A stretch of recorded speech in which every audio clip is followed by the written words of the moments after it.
아직도 보형물이 아니면 가슴을 크게 할 수 있는 건 전혀 없다고 생각하시나요? 한방 가슴 성장 시술이 충분히 좋은 방법이 될 수 있습니다.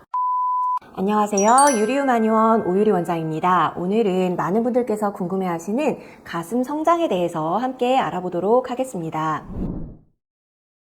한방 가슴 성장은 보형물로 가슴 확대를 하는 방법이 아닌 2차 성징 때 제대로 성장하지 못한 유방을 한방 치료를 통해서 자연스럽게 성장하도록 유도하는 방식입니다. 시술 후에 성장된 가슴을 보아도 자연스럽게 커지고 봉긋해지기 때문에 일부 부위에 보형물을 넣은 것처럼 부자연스럽게 빵 튀어나온 느낌으로 시술되진 않아요.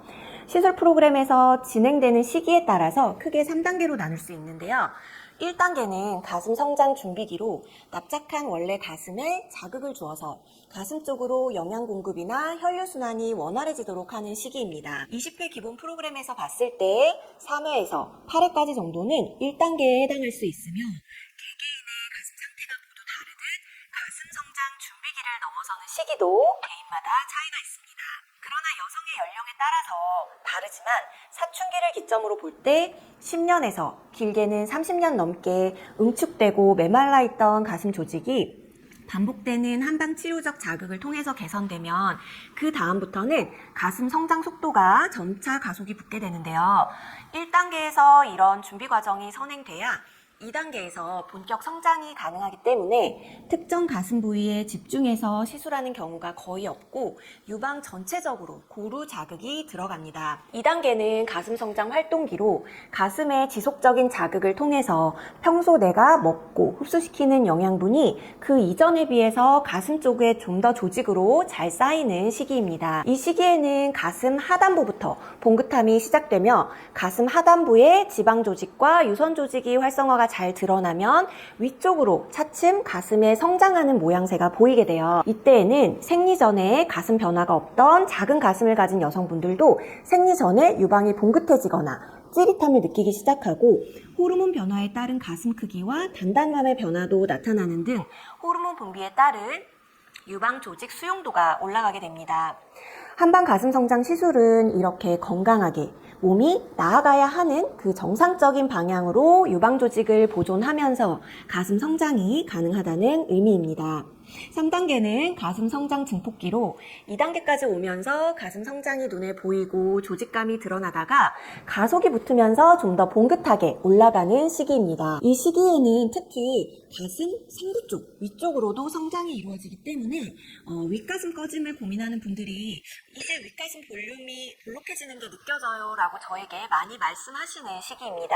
아까도 말씀드렸듯이 한방 가슴 성장은 일반적으로 하단부부터 증식을 해서 상부 쪽으로 올라가기 때문에 윗가슴 꺼짐이 채워지기 위해서는 좀 더 시술 횟수가 필요하게 되는 거죠. 그런데 제가 지금 말씀드린 이러한 가슴 성장의 단계는 사실 트리플 A컵 정도로 아주 가슴이 작은 분들이 차츰 쌓아 올라가는 전체 과정을 풀어드린 거랍니다. 만약 가슴 사이즈가 A컵 이상 나오는데 밑가슴만 유독 작거나 나는 또 윗가슴만 유독 작다 하는 경우라서 그 부분만 채우면 된다는 분들은 훨씬 빠른 속도로 한방 가슴 성장 시술 과정이 진행될 수 있고 특히 가슴 사이즈가 B컵 정도 되는데 유독 윗가슴만 없어서 고민인 분들이 꽤 되시는데요.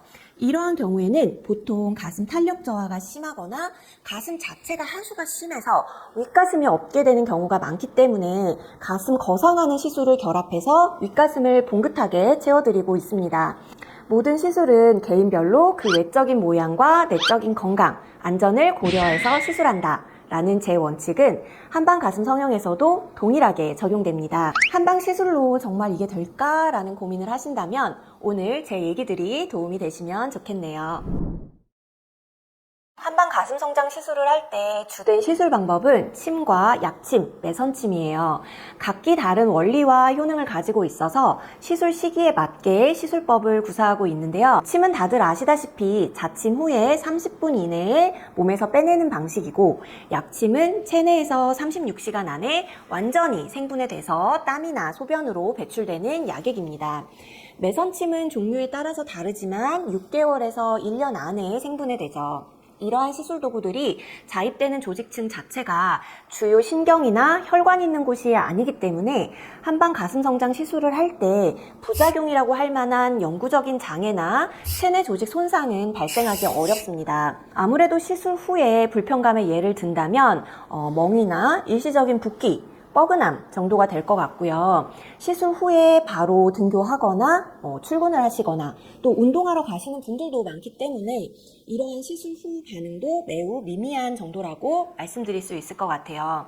일반적으로 가슴 확대 수술과 비교한다고 하면 수술 후에 머리를 감지 못하고 팔을 못 들어 올리는 그러한 수술 후 반응에 비하면 매우 편리하고 안전한 시술이라고 자부합니다. 또한 저는 한방 가슴 시술하면서 정기적인 유방 검진도 받도록 권유드리고 있고요. 시술로 인한 기타 부작용이나 문제점이 발생하지 않도록 예후 체크도 꼼꼼하게 해드리고 있답니다. 그렇지는 않습니다.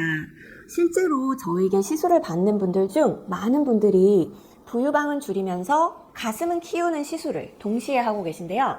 오히려 부유방 축소를 하면 가슴 성장에 도움이 되는 게 더 맞는 말이랍니다. 부유방이 과도하게 커지는 이유는 여러 가지가 있지만 가슴이 유독 작은데 부유방이 도드라진다면 굽은 등이나 거북목, 라운드 숄더 등으로 인한 체형 문제로 림프순환 저체가 심해지면서 부유방이 도드라지는 경우가 많습니다. 가슴이 큰 분들이 부유방이 큰 건 유방과 주변 부위로 지방과 유선 분포가 많아서인 경우가 대부분이지만 가슴이 작은데 부유방만 크다면 후천적인 체형 문제가 메인이라고 볼 수 있는 거죠. 그래서 미용적으로 부유방을 줄여서 슬림한 암호를 만들고 가슴을 봉긋하게 만드는 가슴 성장 시술을 병행하시는 경우가 많습니다. 사실 고객분들은 미용적으로 만족하기 위해서 그렇게 시술을 하시지만 시술을 하는 제 입장에서 보면 겨드랑이 부위에 잔뜩 모여있는 림프절이 면역 기능을 제대로 하도록 충분히 풀어주어야 가슴 쪽으로 가는 영양 공급과 혈류 공급이 급물살을 타기 때문에 가슴 성장 효과를 더 높이기 위해서도 부유방 치료를 같이 하는 건 매우 좋은 방법입니다. 아마 부유방 축소 시술을 받으면서 가슴 성장 시술을 함께 하면 가슴 사이즈가 줄 수 있지 않을까라고 생각하셨다는 건 부유방이 지방과 유선 조직으로 되어 있으니 줄었을 경우에 가슴에 있는 지방과 유선 반응도 떨어뜨릴까봐 염려하시는 것 같은데요. 겨드랑이는 우리 몸에서도 특수한 부위이고 몸에 독소와 노폐물을 빼는 중요한 해독 부위랍니다. 제가 한방 부유방 축소 시술을 처음 시작했을 때 얘기를 잠깐 해드리면요. 저는 각종 질병이나 건강 문제 해결이 해독요법에 있다고 생각했는데요. 전신의 해독을 하기 위해서 겨드랑이 부위에 림프절이 모여있는 곳으로 한방 치료를 집중하면서 겨드랑이 부위의 촉지를 오래 하다 보니까 부유방으로 고민하는 여성분들이 정말 많으시더라고요. 그래서 림프 해독 치료를 하면서 부유방의 크기가 미용적으로도 축소되는지 체크해보게 됐는데요. 그렇게 체크해보니까 치료를 하면 겨드랑이 부위에 호르몬 분비 변화로 오는 통증과 염증이 사라지고 얼굴의 안색도 좋아지고 건강해질 뿐만 아니라 외형적으로 부유방의 사이즈도 줄어드는 큰 효과를 보여주는 시술이더라고요. 그래서 한방 부유방 축소 시술은 통증 치료와 슬림한 암호를 만드는 두 마리 토끼를 다 잡을 수 있는 탁월한 치료법으로 보완해서 완성시킨 것이랍니다. 가슴은 커지고 날씬하고 탄력 있는 암호를 갖게 된다면 탱크탑이나 민소매를 입는 여름이 더욱 기다려질 것 같은데요.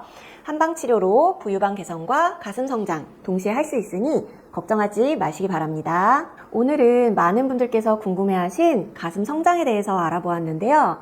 다른 질문이 있으시면 댓글로 알려주시면 상세히 답변 드리도록 하겠습니다. 감사합니다. 저는 유리우마니원 오유리 원장이었습니다.